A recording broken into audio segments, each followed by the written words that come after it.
लेकिन ऐसा पहली बार हुआ है जब अखिल भारतीय जनवादी महिला समिति के किसी मंच से हमें अपनी बात करने का अवसर मिला है, और ये हमारे लिए वाकई में इसलिए गर्व की बात है कि इस संगठन के साथ हमारा कुछ दूसरे तरीके का लगाव है। धन्यवाद दीप्ति जी, दीप्ति मिश्रा और मधु गर्ग जी को खासतौर से धन्यवाद, जिन्होंने कहा कि उनका पेज दोबारा से शुरू हो रहा है। पुराने पेज में कुछ तकनीकी समस्याएं पैदा हो गई थी, तो उन्होंने कहा कि शुरुआत में आपसे ही करना चाहते हैं, इसके लिए खास तौर से और धन्यवाद। तो पहली बात तो हम ये निवेदन करना चाहते हैं, इस संगठन के साथ हमारा जो विशेष लगाव है उसकी एक मुख्य वजह तो ये है कि ये हमारी मां का संगठन है।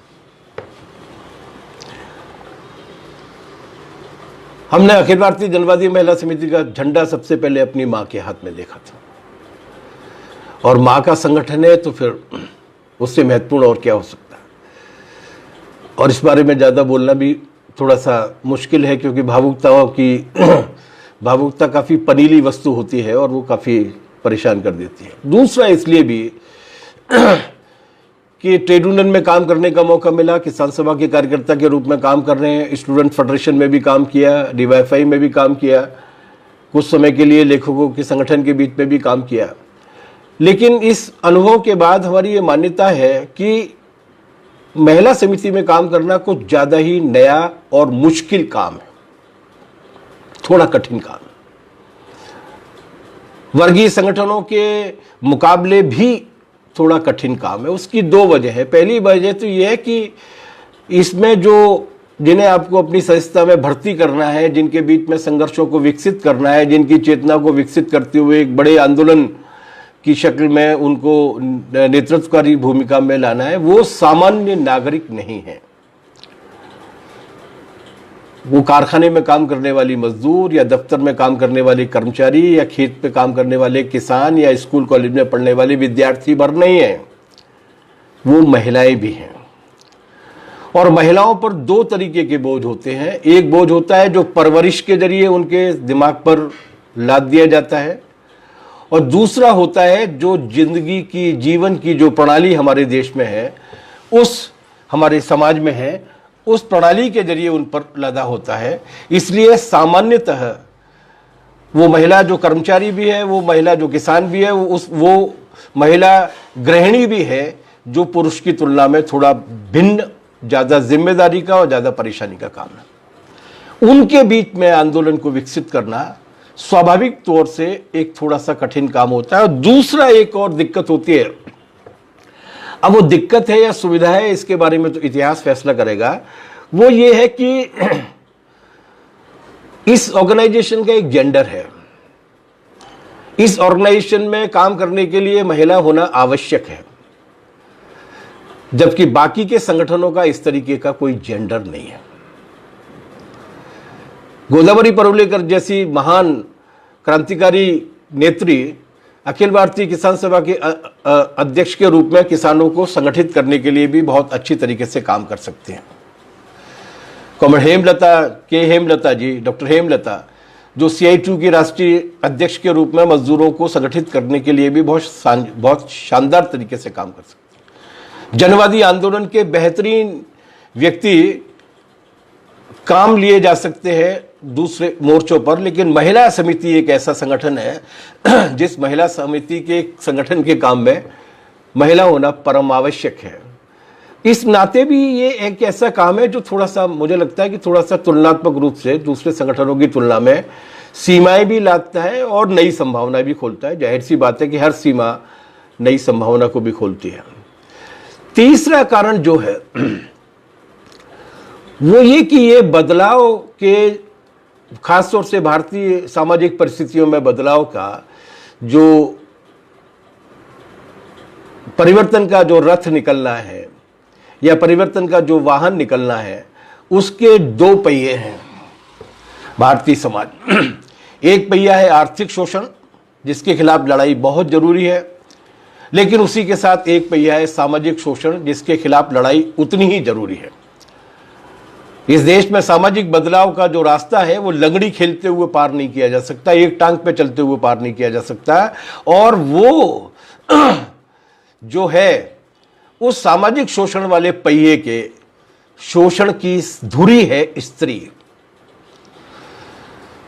श्रम का भी शोषण होता है, दूसरे तरीके के भी शोषण होते हैं, लेकिन स्त्री उस शोषण की धुरी है, जैसा कि कहा जाता है कि, और इसीलिए शोषण करने वालों ने अपने शोषण के सारे औजारों को मांजने के लिए स्त्री की देह को काम में लिया है, और इन शोषणों से मुक्ति की कामना करने वालों ने, सारे बड़े नायकों ने इसे बहुत महत्वपूर्ण माना है कि स्त्री मुक्ति के काम को, स्त्री के प्रश्नों के उन कामों को जिन्हें लेकर अखिल भारतीय जनवादी महिला समिति काम कर रही है, इन सारे कामों को लेकर अगर हम आगे नहीं बढ़ेंगे तो इस शोषण के राज को ख़त्म कर पाना संभव नहीं होगा।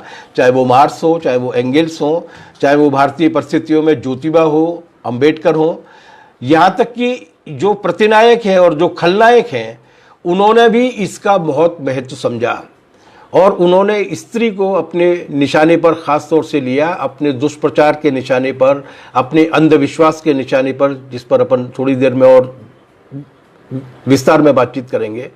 उन्होंने सदियां खर्च कर दी जंजीरों को आभूषण बताने में, और वो आभूषण बताकर उन्हें स्त्री पर लाद दिया गया और उसको आभूषण बता दिया गया, जबकि वो दरअसल एक बेड़ी थी, गुलामी की बेड़ी का एक रूप था।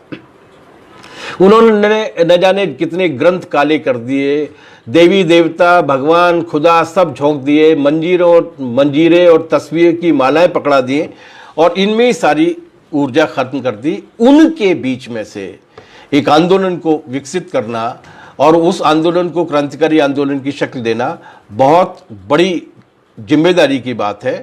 तो हालांकि हमारी साथी ने कहा है कि अगर कोई पुरुष भी एडवा करना चाहे तो उसका स्वागत है, अच्छी बात है, लेकिन काश कि ऐसा हो पाता।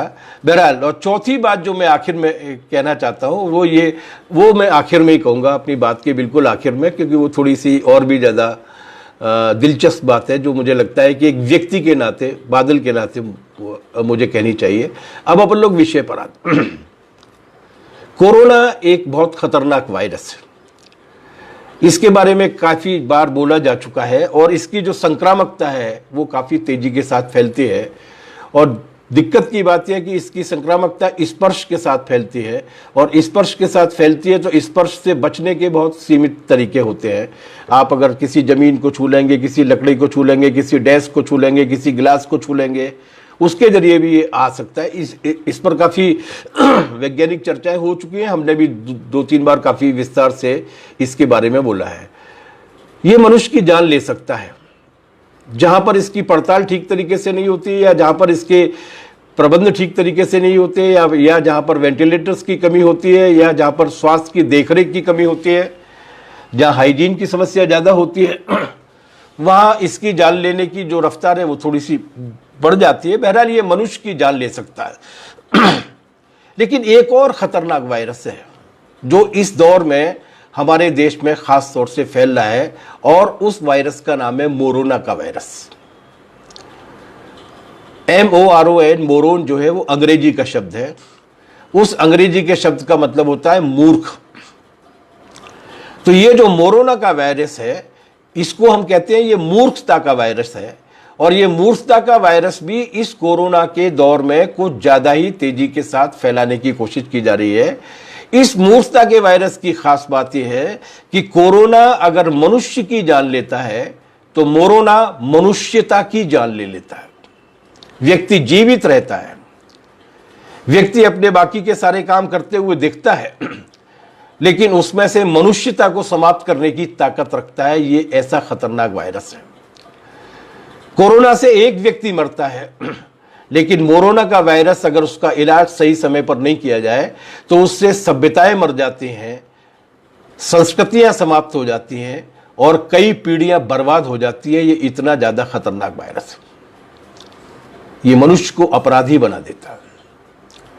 उसके द्वारा हासिल की गई सद्भावना, मनुष्यता, पड़ोसियों के साथ अच्छा व्यवहार, एक सहृदयी मनुष्य के रूप में आचरण, इन सारी उसकी जो अर्जित उपलब्धियां होती हैं, उन सारी अर्जित उपलब्धियों को ये समाप्त कर देता है और उसको अपराधी बना देता है। बहुत खतरनाक वायरस। समय समय पर जब ये वायरस फैले हैं तब इन्होंने बहुत सारी सभ्यताओं को भी नष्ट किया है, और बड़ी तादाद में मनुष्यताओं को भी नष्ट किया। ये आदमी औरत दोनों में बराबरी से फैलता है। ये बाबू बजरंगी और माया कोडरनानी में फर्क नहीं करता। ये कानपुर के मेडिकल कॉलेज की प्रिंसिपल और भोपाल की सांसद में अंतर नहीं करता। जब मनुष्यता को समाप्त करने के लिए और उसे अपराधी बनाने के लिए जाता है तो ये बहुत तेजी के साथ पढ़े लिखे और गैर पढ़े लिखे लोगों में भी फर्क नहीं करता। ये विषाक्त कर देता है पूरी पूरी मानसिकता को। और हमारे देश में, हमारे समाज में इस वक्त ये दोनों ही वायरस बहुत खतरनाक तेजी के साथ फैल रहे हैं, चाहे वो कोरोना का वायरस हो, चाहे वो मोरोना का वायरस हो। आज हम इन दोनों के असर के बारे में बात करेंगे और इनके खास तौर पर महिलाओं के ऊपर असर जो हो रहे हैं उसके बारे में बात करेंगे। क्यों? जब बीमारी और लॉकडाउन का असर अगर सब पर हो रहा है तो महिलाओं पर अलग से ज्यादा हो रहा है, इसके बारे में चर्चा करने की जरूरत क्या है? इसके बारे में चर्चा करने की जरूरत इसलिए है कि महिलाओं की सामाजिक आर्थिक हैसियत अलग है, बाकी सबसे काफी भिन्न है। अगर इसको उपमा के साथ कहा जाए तो वे एक ऐसे कोने में बैठी हैं जहां पहले से ही ऑक्सीजन बहुत कम जाती है। इसलिए जब घुटन बढ़ती है तो जाहिर है कि उनकी सांस ज्यादा घुटन का शिकार होती है, उनकी सांस के लिए मिलने वाली हवा और भी ज्यादा कम होती है। इसके लिए मैं दर्जन भर आंकड़े आपको दे सकता हूं, लेकिन अखिल भारतीय जनवादी महिला समिति की रिपोर्ट्स में, उनके अभियान में और आजकल और भी तमाम सारे मंचों पर आपको ये आंकड़े बहुत ज़्यादा मिल जाएंगे। मैं इन सारे आंकड़ों के विस्तार में नहीं जा रहा, मैं केवल एक आंकड़ा देना चाहता हूं कि अगर इस समाज में, इस देश में 1000 पुरुषों की तुलना में केवल 943 महिलाएं हैं और ये अनुपात भी देश का अनुपात है, राज्यों के अनुपात इससे और भी ज़्यादा खतरनाक है। जिस राज्य में मैं बैठकर आपके बीच में बोल रहा हूँ उसका तो और भी खतरनाक है। यही एक आंकड़ा काफ़ी है। बाकी महिलाओं के शरीर में जो एनीमिक महिलाएं हैं, जिनके शरीर में खून की कमी है, वो 65% से ज़्यादा है। कितनी फीसदी से ज़्यादा महिलाएं कुपोषित हैं, कितनी फीसदी से महिलाएं जिनका आकलन किया गया है कि घर के आहार में, घर में जो आहार आता है वो कितना कम आता है, कितना अपौष्टिक आता है, उस बहस को छोड़ भी दें तो घर के आहार में भी उनकी हिस्सेदारी क्या है। ऐसे तमाम सारे आंकड़े हैं। उनकी आमदनी का स्तर क्या है, उन्हें मिलने वाली आमदनी के जो जरिए हैं, जो रोजगार है, जो एम्प्लॉयमेंट है, जो काम है, उस मामले में उनकी हैसियत क्या है। इसके बहुत सारे आंकड़े जुटाए जा सकते हैं। लेकिन जितने भी मानव विकास के सूचकांक है, ह्यूमन डेवलपमेंट के इंडेक्स है, उन इंडेक्स पर उसकी स्थिति, उसकी उस असुरक्षा को बयान करती है, जो असुरक्षा समाज में उसके सामने मलेरिया का सामना करते वक्त भी आती है और कोरोना का सामना करते हुए आती है। ये कहा जाता है कि इम्यूनाइजेशन, शरीर की प्रतिरोधक क्षमता का विकास करना ही कोरोना से एकमात्र बड़ा अपाज। ये इम्यून सिस्टम काहे से आता है? ये इम्यून सिस्टम रोटी से आता है, भात से आता है, दाल और दूध से आता है, घी और तेल की एक निश्चित मात्रा से आता है। ये सब महिलाओं के हिस्से में कितना आते हैं, ये सब बताने के लिए बहुत ज़्यादा समय खर्च करने की आवश्यकता नहीं है, आपको अच्छी तरीके से मालूम है। तो इम्यूनाइजेशन के सिस्टम में जो सबसे निचली पायदान पर बैठी हुई है, उस महिला पर जाहिर सी बात है कि कोरोना की बीमारी का भी असर होगा और कोरोना की बीमारी के नाम पर बिना तैयारी के जो लॉकडाउन किया गया है उसका भी असर होगा। और उस असर में चाहे वो लॉकडाउन के बाद बेरोजगारी का सवाल हो, 14 करोड़ से ज़्यादा लोगों की नौकरियां छीन गई, उसका कोई जेंडर बाइफर्केशन नहीं आया। लेकिन अगर पति की नौकरी छीनी होगी तो भी असर उसका महिला पर होने वाला है और महिला की खुद की नौकरी अगर छीनी होगी तो होने ही वाला है। तो बेरोजगारी का सबसे बड़ा शिकार कौन हुई? वो महिला जो घर को चलाती है, वो महिला जो परिवार की पूरी जिम्मेदारी को उठाती है। एक रिपोर्ट आई थी, सर्वे की रिपोर्ट, जिसने ये कहा था कि शहर में काम करने वाले 10 लोगों में से 8 लोग बेरोजगार हो गए। वो रिपोर्ट आई थी कि 34% परिवार ऐसे हैं जिन परिवारों के जो बहुत ही असुरक्षित है, और बाकी के तकरीबन 64 या 66% परिवार ऐसे हैं जो एक सप्ताह तक हो सकता है कि ठीक तरीके से जी लें, लेकिन एक सप्ताह बाद उनको बहुत जबरदस्त संकट पैदा होने वाला है। ये जो नकदी का संकट है, ये जो आमदनी का संकट है, वो केवल नकदी और आमदनी का संकट नहीं है, वो भोजन का संकट भी है और जीवन का संकट भी है। ये अर्थशास्त्र की भाषा में केवल नकदी रुक गई है और जिसको लिक्विडिटी कहते हैं वो लिक्विडिटी का आना रुक गया है, वेतन का आना रुक गया है, आमदनी का आना रुक गया है। ये अर्थशास्त्र की भाषा में एक अलग बात हो सकती है, लेकिन जीवन की भाषा में ये है कि जीवन के चलने के जितने भी साधन थे, चाहे वो रोटी था, चाहे वो कपड़ा था, चाहे वो मकान थे, उन सब के अस्तित्व पर एक चुनौती खड़ी हो गई है। और जब वो चुनौती खड़ी हो गई है तो जाहिर सी बात है कि स्त्री उस चुनौती को भुगतने के लिए सबसे अगली कतार में है। जितना लॉकडाउन के दौरान जितनी गिरावटें हुई हैं, जितना समाज में आवश्यकताएं के मुताबिक उनको पूरी करने के लिए क्षमता जिस तरीके से सीमित और संकुचित हुई है, उसको देखकर जो अर्थशास्त्र का क ख ग भी नहीं जानते वो भी इस बात को महसूस कर सकते हैं कि किस तरीके की स्थिति में इस देश की महिलाएं किस दारुण अवस्था में पहुंच गई होंगी। अभी एक बहुत बड़ा, एक महान सामाजिक त्रासदी हम लोगों ने देखी है, प्रवासी मजदूरों के महापलायन के रूप में। लगभग 4.5 करोड़ मजदूर पिछले 40 दिन में इधर से उधर हुए हैं। बहुत बड़ी संख्या है। सरकार ने रेलें कब चलाई, उन रेलों में कितने लोग आए, वो रेलें किस तरीके से चली, उस बहस में हम नहीं पढ़ना चाहते, लेकिन अब पूरी दुनिया इस बात को मानती है कि उनका अधिकांश बहुमत हिस्सा जो है वो हजार मील तक, 1200 किलोमीटर तक, 800 किलोमीटर तक पैदल चल कर गया है अपने पूरे परिवार के साथ। ये एक ऐसी बड़ी महान त्रासदी थी, जिस त्रासदी की भूख को, जिस त्रासदी में बच्चियों को, स्त्रियों को, बुजुर्ग महिलाओं को, उनके परिवार के पुरुषों को बिना चप्पलों के, बिना जूतों के गर्मी में पैदल चलते हुए सड़क पर लोगों ने देखा है, भूख से बिलबिलाते हुए, पानी की प्यास के लिए तरसते हुए देखा। बहुत सारी जगह पर जनता के संगठनों ने उनकी मदद की, लेकिन सरकारें उनका साथ देने के लिए नहीं आई। वो कितनी विपरीत स्थिति में गए हैं, इसका उदाहरण शकुंतला और गणेशी हैं, जो गर्भ की पूरी अवस्था में, जिन्होंने 250-300 किलोमीटर की यात्रा की, यात्रा के दौरान ही सड़क पर ही अपने हाथ से ही बच्चे को जन्म दिया, और बच्चे को जन्म देने के बाद 2-3 घंटे बाद फिर वो पैदल पैदल निकल गई 600 किलोमीटर की यात्रा, 700 किलोमीटर की यात्रा और करने के लिए। ये वो त्रासदियां हैं जो दिखी हैं।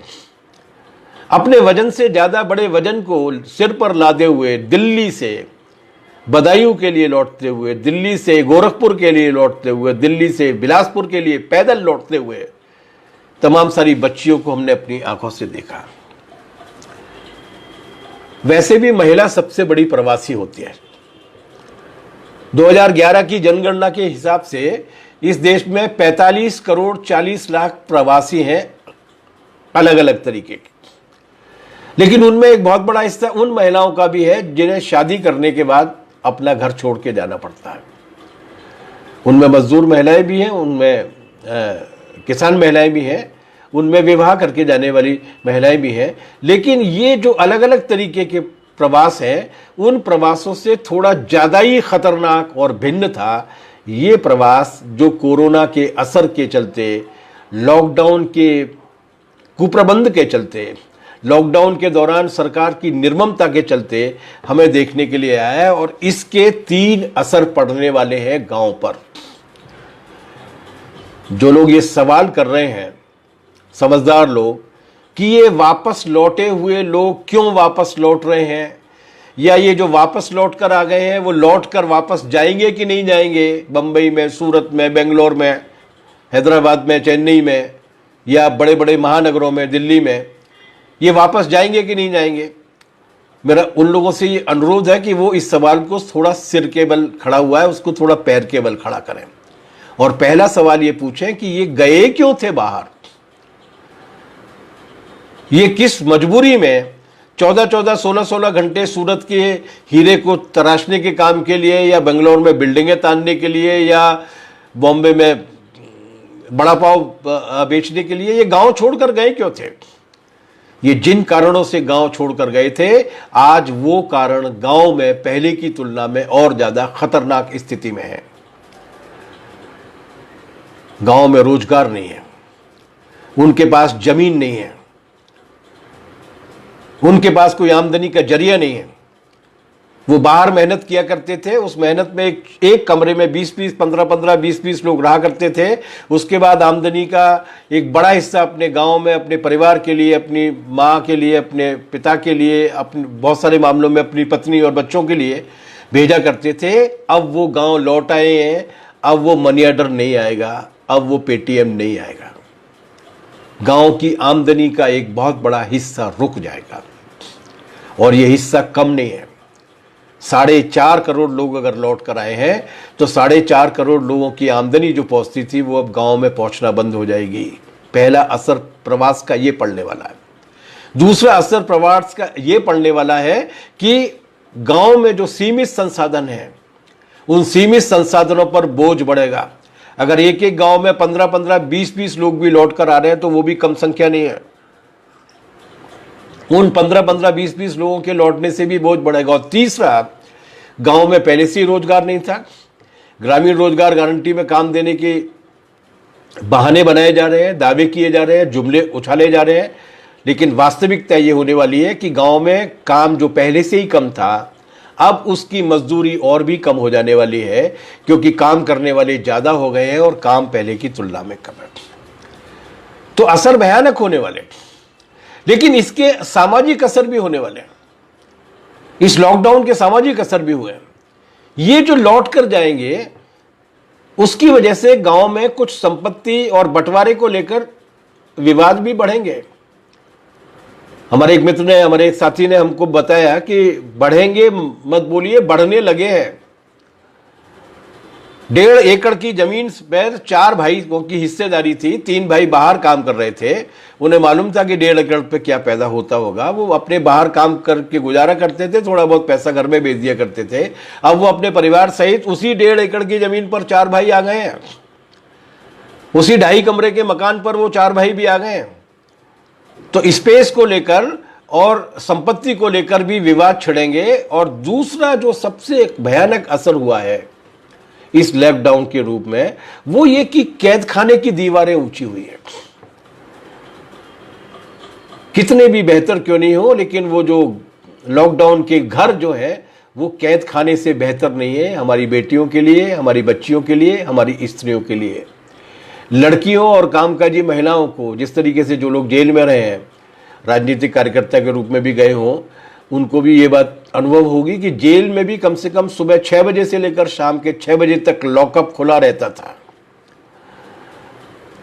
हमारे समाज में स्त्रियों की जो हालत है, उसमें एक कामकाजी महिला के रूप में, या एक स्टूडेंट के रूप में, या एक एंटरप्रेन्योर के रूप में कम से कम दिन भर का एक ऐसा समय रहता था जब वो लॉकअप के बाहर रहती थी, जब समाज में रहकर वो व्यक्ति के रूप में विकास कर सकती थी, इंडिविजुअल के रूप में पर्सनैलिटी को डेवलप कर सकती थी, एक नागरिक के रूप में भूमिका अपनी निभा सकती थी। इस लॉकडाउन के पूरे दौर में उसकी वो नागरिकता की भूमिका, उसकी वो व्यक्ति की भूमिका समाप्त हो गई है।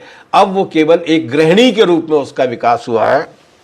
सोशल मीडिया पे डाली जाने वाली उन बकवास पोस्टों पर मत जाइए जिसमें हमारे कुछ पुरुष मित्र भांति भांति के व्यंजन बनाकर दिखा रहे हैं और वह बड़ा ऐसा साबित कर रहे हैं कि जैसे उन्होंने काफ़ी ऐसा काम कर लिया है जो 5000 साल की मानव सभ्यता में शायद पहले कभी नहीं हुआ तो होगा। लेकिन असल में इस लॉकडाउन के पूरे पीरियड में स्त्री को उस ऐसे जेल खाने का सामना करना पड़ा है ज़्यादातर मामलों में, जिस पर उसकी कोई आवाज़ नहीं, जहां उसकी कोई सुनवाई नहीं। अभी कुछ जगह पर वुहान, जहां पर सबसे पहले लॉकडाउन हुआ था, उस वुहान की ये स्टडी आई है कि तलाक के मामले वहाँ पर काफ़ी बढ़े, क्योंकि वो लगातार 2 महीने तक, 2.5 महीने तक, 3 महीने तक एक साथ रहने पर एक दूसरे के अनुभव जैसे भी हुए होंगे उसके हिसाब से सेपरेशन के मामले बहुत ज़्यादा बढ़े। हमारे यहाँ तो ऐसा कुछ है ही नहीं। हमारे यहाँ तो 7 जन्म बाद 7 जन्म का रिश्ता होता है। उस 7 जन्म बाद अगर कोई तलाक वलाक की सोची जा सकती है, तो 7 जन्म बाद भी पता नहीं संभव है कि नहीं बनी। हम दावे के साथ इस बात को कह रहे हैं कि इस दौर में घरेलू हिंसा की घटनाएं बहुत ज़्यादा बढ़ी हैं। हमारी सरकार ने 1785 हेल्पलाइनें बनाई हैं, लेकिन डोमेस्टिक वायलेंस के लिए, घरेलू हिंसा के लिए उन्होंने कोई वायलेंस नहीं बनाई, क्योंकि वो घरेलू हिंसा को हिंसा नहीं मानते। क्यों नहीं मानते, उस पर बाद में अपन बातचीत करेंगे। और इससे उबरने के लिए जो 20 लाख करोड़ का पैकेज लाने की बात की गई, उस 20 लाख करोड़ के पैकेज में महिला कहां है? उस 20 लाख करोड़ के पैकेज में महिलाओं को समर्थ बनाना, महिलाओं को स्वावलंबी बनाना और महिलाओं को जो रोजगार छिना है, उस रोजगार की पूर्ति के लिए कुछ नई संभावनाओं को खोलने का कोई पैकेज कहां है? हमारे बजट स्त्रियों के प्रति हमेशा निर्दयी, निर्मयी और निर्ममी और एक तरीके से तटस्थ रहे हैं, अगर कम से कम भाषा में कहा जाए तो। उनकी समझ में ये बात नहीं आती कि एक खास तरीके के पैकेज की आवश्यकता है, जो इसका एक विशेष असर महिलाओं पर पड़ा है, उसको दूर करने के लिए कुछ करें, तो उसमें भी उसका कोई जिक्र नहीं है। ऊपर से आ गया ये कोरोना। चूंकि कोरोना के सवाल पर हम लोग कई बार बातचीत कर चुके हैं और कई जानकारियां इसमें छप चुकी हैं, इसलिए इसके आर्थिक असर के बारे में चर्चा की बजाय अब अपन आते हैं उस कोरोना पर, जो इस आपदा का, इस महामारी का, प्रधानमंत्री मोदी ने बिल्कुल ठीक कहा था कि एक अवसर है। महामारी उनके लिए एक अवसर है, कॉरपोरेट कंपनियों की कमाई कराने का, तमाम सारे कानून बदल देने का, श्रम कानून खत्म कर देने का, खेती के कानूनों को में जो किसानों को संरक्षण देने वाले थोड़े बहुत कानून थे वो खत्म कर देने का, अधिकांश विद्यार्थियों के हाथ में से शिक्षा को खींचकर ऑनलाइन शिक्षा के नाम पर कुछ बहुराष्ट्रीय कंपनियों के हाथ में एक नया बाजार सौंप देने का, ऐसे तमाम सारी चीजों को करने का तो है ही, लेकिन उसी के साथ साथ ये उनके लिए एक अवसर है पूरी जनता का बड़े पैमाने पर निर्बुद्धिकरण करने का। नया सिखाने का नहीं, अनलर्निंग कराने का। जो थोड़ा बहुत साइंटिफिक टाइम पर जो थोड़ा बहुत चेतना हासिल कर ली गई है, उस चेतना को भी दिमाग से गायब करके अंधविश्वास और अंधश्रद्धा के एक ऐसे माहौल में ले जाना जो उनके लिए बहुत ज्यादा मुफीद है। क्या हुआ इस दौरान, लॉकडाउन के दौरान? लोगों को यह बताया गया कि कोरोना क्यों फैलता है, लोगों को यह बताया गया कि कोरोना से बचने के लिए एक रिंगटोन बना दी BSNL की, बस उतना काफी है, या एक आध विज्ञापन दे दिया। समाज को शिक्षित करने का काम समाज के बड़े लोग करते हैं, और लोकतंत्र में बड़े लोगों का मतलब है जो मुख्य जिम्मेदारी के पदों पर बैठे हुए लोग। हमारे प्रधानमंत्री जी ने क्या किया कि कोरोना को भगाना है तो थाली बजाओ, ताली बजाओ, लोटा बजाओ, बाल्टा बजाओ, घंटा घंटरिया बजाओ, फूल बरसाएंगे तो कोरोना भाग जाएगा। इस तरीके से लोगों के दिमाग में बजाय इस बात को ले जाते कि कोरोना फैलता क्यों है, उन्होंने अंधविश्वास और कूपमंडूकता को, निर्बुद्धिकरण के काम को ले जाने का काम किया। उसके बाद कोरोना को टोपी पहनाई गई कि कोरोना खास किस्म के धर्म को मानता है, निजामुद्दीन के मरकज से निकल कर आया है। जब उससे भी सैकड़ों गुना संख्या में जी न्यूज में और दूसरी जगह पर निकलने लगे, तब मालूम पड़ा, राजभवनों में निकलने लगे कोरोना के संक्रमित लोग, तब ये उनका वो टोपी पहनाने का काम जब चला नहीं, लेकिन उसके बाद भी वो लगे हुए हैं कि कोरोना का एक धर्म है, कोरोना टोपी पहन के आता है। उसके बाद अब उन्होंने उसका एक वर्ग भी ढूंढ लिया है, और अब पूरे देश भर के पैमाने पर उन्होंने ये मुहिम छेड़ी हुई है कि ये जो बाहर से लौट कर आने वाला मजदूर है, उस मजदूर की वजह से ये फैल रहा है। तो अब उन्होंने उस कोरोना की बीमारी का वर्ग, क्लास भी ढूंढ लिया। पहले धर्म ढूंढ लिया था, फिर क्लास ढूंढ लिया, अब उसकी जाति की तलाश की जा रही है और घूम फिर कर वहीं पर पहुंचाया जा रहा है जिस एजेंडे पर वो इस भारतीय समाज को ले जाना चाहते हैं। जबकि वास्तविकता यह है कि ये कोरोना नाम का कमबख्त वायरस हवाई जहाज में सवार होकर आया था, हवाई अड्डों से 70-80 लाख के करीब लोग आए थे उस दौरान, जब पूरी दुनिया अपने हवाई अड्डों को जांच के लिए बंद कर चुकी थी। भारत में 80 लाख के करीब लोग आए थे कुल मिलाकर यात्रियों की संख्या, और उनमें से केवल 20-22 हजार लोगों की जांच की गई थी। अगर वहीं पर जांच कर ली जाती तो शायद इस तरीके की हालत नहीं आती। लेकिन उनको इस बात से क्या मतलब, अपनी नाकाबिलियत को छुपाने के लिए कर्मकांड करो। बिहार से कल हम खबर देखी कि 9 लड्डू और 9 लौंग की पूजा करोगे तो कोरोना भाग जाएगा। कहीं पर कोरोना माई की पूजा की जा रही है, पूरे आसाम में कोरोना देवी की पूजा की रही है। ये क्या अपने आप हो रहा है? अनायास लोगों की समझ में आ गया कि 9 लौंग और 9 लड्डू या कोरोना देवी और कोरोना माई नहीं, बाकायदा सुव्यवस्थित तरीके से एक संगठन है इस देश में जो इस तरीके की कूपमंडूकता और अंधविश्वास को पैदा करने का काम कर रहा है अफवाहों के जरिए। उसका ये पुराना धंधा है। उसी ने गणेश जी को दूध पिलाया था और वही आज 9 लौंग और 9 लड्डू के नाम पर या कोरोना देवी के नाम पर या थाली बजवाने के नाम पर या लालटेन सुलगाने के नाम पर कोरोना को भगाने का मुगालसा